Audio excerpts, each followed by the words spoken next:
Good afternoon. So, I am out and about. In a few hours from now, I will be live with Slick Dissident from home. But today I have going for broke to properly be in the right place for myself. To do Alejandro Jodorowsky's The Holy Mountain. I am getting in because I've got the time today.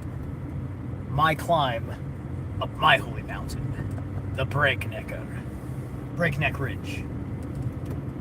This is the one you've seen me climb a couple of times, uploaded on this channel with GoPro and stuff. I won't be documenting this one. I'm not up for doing a hell of a lot of documenting for a little while, just because now I feel more inclined to not document again until I've spent some more time in mastery, right? All that stuff is me showing you the sloppy starts, some of the incremental progress, and you'll see bits and pieces of that, but you won't see anything going too long form until I'm much more on my A game in that respect. But I'm pretty excited, so let me give you guys the highlight reel of what to expect. So, much like my breakdown of The Matrix, the fourth Matrix film, The Will to Dream, which got covered with Derek on Awaken Your Mind channel, which then led to the Tom Althouse interview, both parts of it. Excuse me.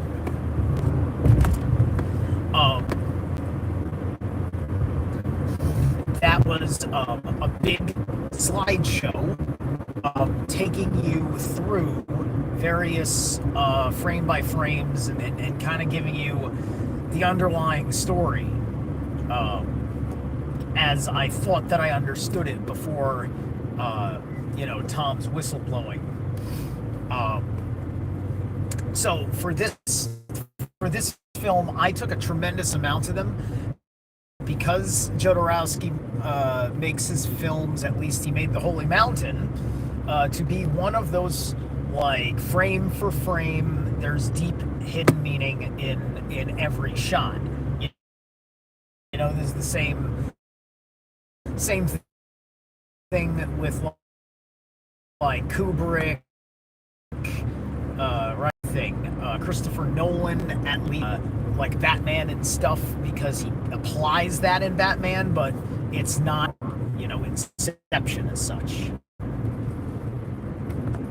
What's up, Dino Garner? Now, I want to give you guys a heads up if you have not been subbed very well. What I deal with.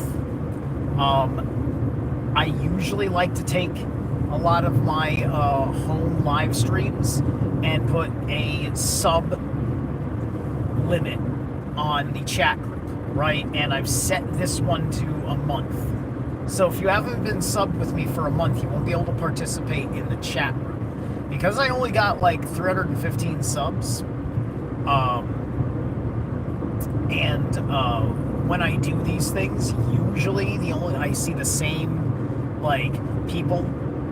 So, like, if you're a new dude, popping in because you noticed me literally post this live stream yesterday, forgive me. You're gonna have to hang tight. It's just that I got 315 subs, right? If I expose myself to trolls doing this as it is, and because I do this mobile thing while I'm driving often enough, it gives the trolls the ability to attempt to fuck with me. I'm from which country? Well, you can assume by my accent which country I am in and from. How about that? You see, like a question like that, it's just like I don't know why you would ask a question like that. Like it would seem, like you get it about that kind of a thing. Right? That's a little bit below. That's a little bit below believable intelligence for someone's interests. So,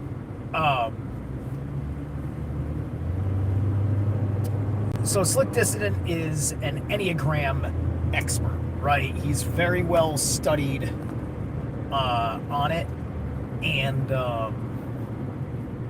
so the Enneagram is going to be a central symbol of the film, and so that's where just gold is going to shine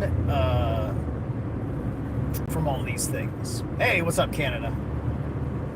The North American territories.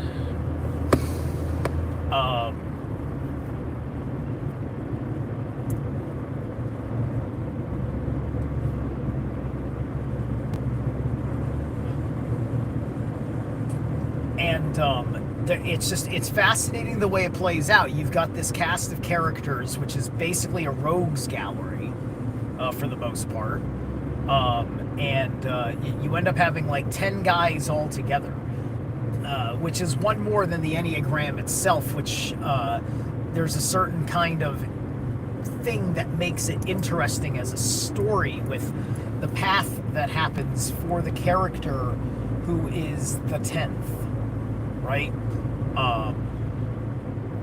It certainly makes you ask a series of very interesting questions. Like it almost has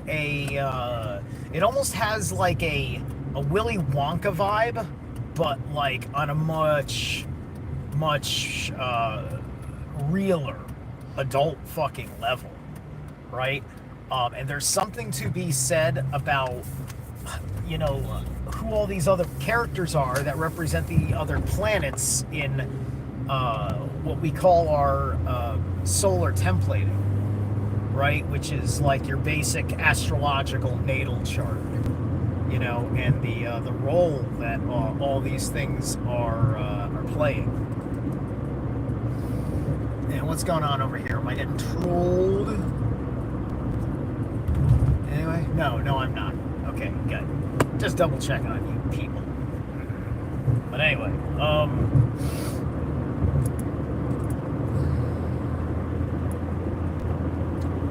so the film covers a whole lot of things. It covers kind of like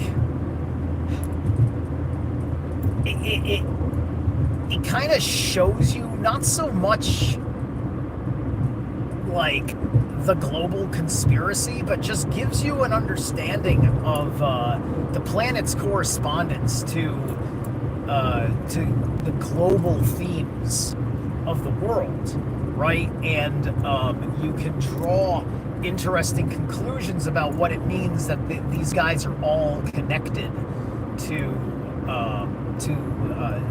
the main character, like not like like there's the main character and then there's the main character, right? Because the thief who plays our moon is sort of the main character, but the alchemist, who is Jodorowsky himself, the filmmaker, is also sort of the main character, right? The two of them are kind of like co-stars in many deep respects,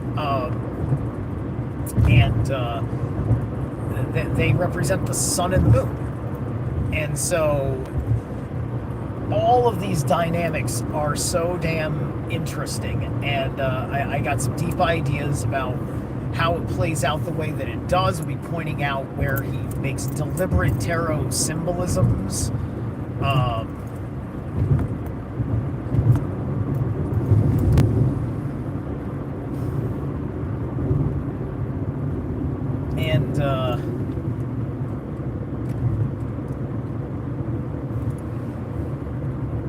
And where there's a lot of these interesting, subtle, interconnected aspects to these different scenes, whether it be looking at the situation in the world that's displayed in the first act, the people behind the way of the world in the second act, or this journey, this adventure that these people go on, this transformational adventure, which is the third act of the film, right? And it's just very it's very different. It's very provocative. The film is an art piece, right? It's like, like these are filmmakers that are like art scene people, and at the very least, the creative leads of this project and Jodorowsky are occultists, right? And there's an openness of its occult nature, right? Each every character is consciously playing this role, involving some stuff that it's very interesting, right? The film knows how to kind of joke on itself, and the film literally has like it puts you through everything. There's shock and terror, and there's humor, there's arousal, disgust, like it's got it all. It's got it all, and there's and